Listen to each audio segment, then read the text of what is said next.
Assalomu alaykum, Maslahat.uz obunachilari. Bugun siz bilan yana uchrashib turibmiz. Bugungi mavzumiz aynan hozirgi paytda o'limga sababchi bo'layotgan va dunyo bo'yicha ham o'lim bo'yicha birinchi o'ringa chiqib olgan yurak qon tomir muammolari haqida. Nima uchun? Zamon rivojlangan sari, insoniyatga, ya'ni bizni yashashimiz uchun qulayliklar yaratilgan sari yuragimiz bizga buncha tez xiyonat qilyapti. Sabab qayerda? Sababi shundaki, biz ildizlar bilan ishlamayapmiz. Ya'ni tanamizni vaqtida tinglashni o'rganmayapmiz. Yuragingiz bezovta qildimi?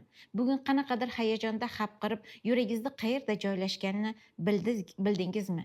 Yoki uxlash rejimingiz, ovqatlanishingizda yoki kunlik turmushingizda o'zingiz uchun vaqt ajratmayapsizmi? Yuragingiz albatta bir kun kelib o'zini vaqtidan erta sizga xiyonat qilishi mumkin. Aynan bu paytda yurakka qanday yordam berishimiz kerak? Umuman, sabab nimada? Nima uchun yurak qon tomir kasalliklari bu darajada avj olib, yosharib ketyapti? Bugun bor inson, ertaga yo'q oramizda.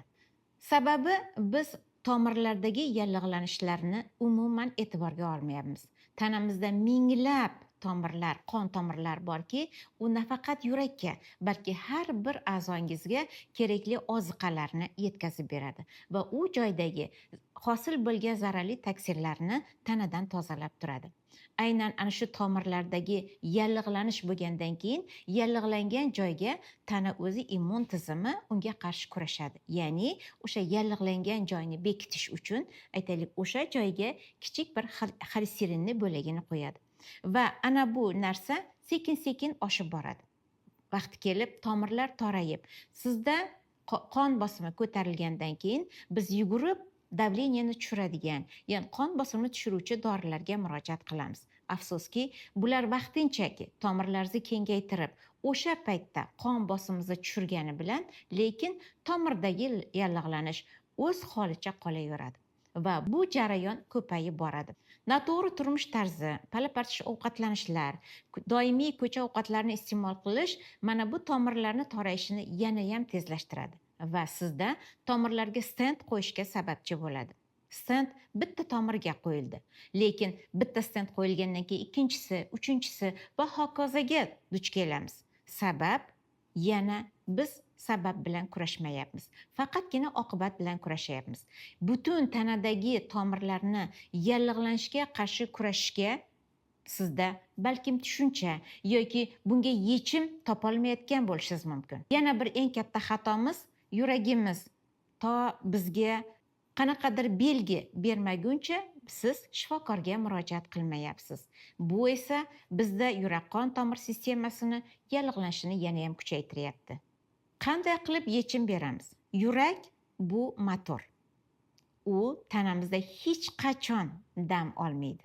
Shuning uchun ham unga sifatli yoqilg'i kerak. Shunchaki yoqilg'i emas. Aynan buning uchun biz kunlik odatlarimizda ba'zi bir oddiy qoidalarni tartibga kiritishimiz kerak. Birinchidan, bu harakatni amalga oshirishimiz kerak. Kunlik harakat, ya'ni 10 ming qadam yurishni. Agar siz bo'g'imlarda muammongiz bo'lmasa, umurtqada muammosi bo'lmasa, o'z ratsioningizga o'sha yurishni, ya'ni harakatni kiriting. Ikkinchi, vaqtida, bir xil vaqtda ovqatlanish. Ya'ni tartibli ovqatlanishni qo'ying va uchinchi, albatta yurakka sifatli oziqa berish uchun oziqa ratsioningizga sifatli mikronutrientlarni qo'shishingiz kerak bo'ladi. Oziqa ratsioniga mikronutrientlarni qo'shish kerak. Aynan qaysi mikronutrientlar deganda Gano-Excel mikronutrientlari tavsiya qilardim. Nima uchun? Aynan bu mahsulotlar birinchi navbatda organik Germaniyaga juda ham boy. Organik Germaniya bu noyob element. Sizda tanangizda 1,5 barobar kislorod kirishini ta'minlaydi va bosh miya hujayralarini, yurak, qon tomir hujayralarini kislorod yetishmovchilikdan, gipoksiyadan xalos qiladi va buni tarkibi gonoderik kislotalar, ya'ni triterpenoidlarga juda ham boy bo'ladi. Aynan Gano-Excel mahsulotlarini tarkibida birinchidan organik Germaniya juda ham ko'p va tanadagi nafaqat yurak qon tomir tizimidagi kislorod yetishmovchiligini, balki bosh miyadagi va butun tanadagi gipoksiyaga qarshi zo'r yechim bo'la oladi. Ikkinchidan, bularning tarkibi triterpenoidlarga, ya'ni gonoderik kislotalarga judayam boy. Qon bosimini normal ushlashda va qon tomirlaridagi yallig'lanishga qarshi kurashda bularga teng keladigani yo'q. Uchinchidan, adenozinga boy. Yurakni normal ritm bilan urishida va qon tomirlarining elastikligini saqlashda rosa samarali yordam beradi. Tarkibidagi beta glyukanlar, ya'ni polisaxaridlar immun tizimiga yaxshi yordam bersa-da, lekin yurak qon tomiridagi yallig'lanishga qarshi yaxshi kurashadi va tomirlardagi yallig'lanish o'chog'i yo'q bo'lar ekan, yurak qon tomir tizimida sizda muammo bo'lmaydi.